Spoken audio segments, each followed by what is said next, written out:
Do you have facial dysphoria?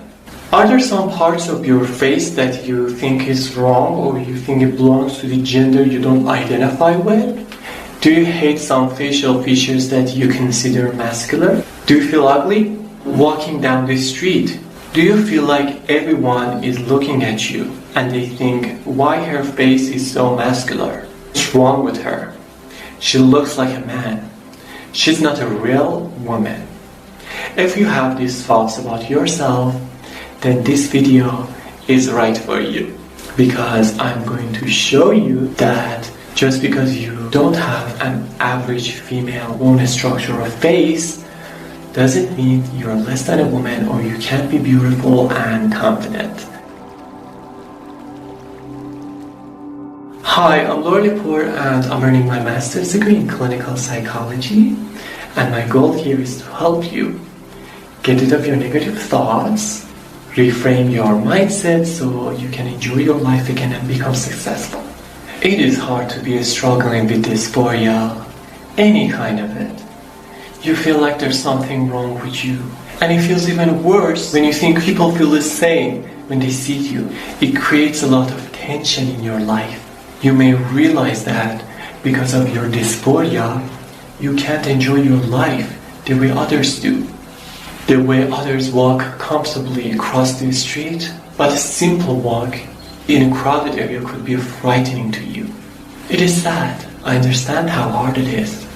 But I'm going to help you change the perspective you have towards yourself and your life so that you have a healthy, happy life like anyone else. As I always say, the way you think has a direct effect on your emotions.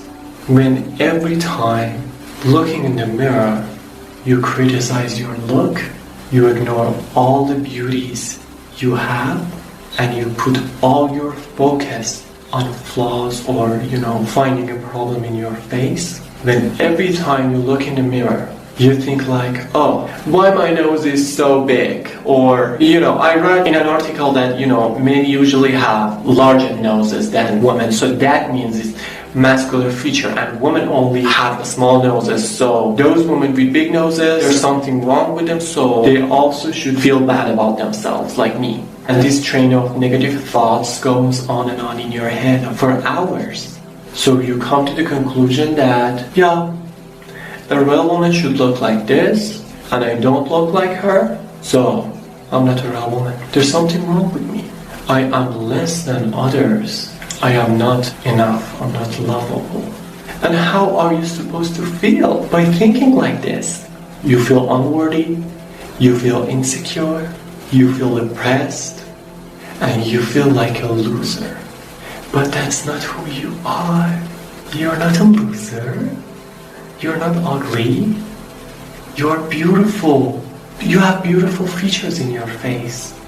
Of course. You are just unable to see them right now. Because growing up, we used to hear people around us saying, this one is beautiful. This one, for example, is ugly because she's not as close to beauty standards. In order to be beautiful, you should look like this.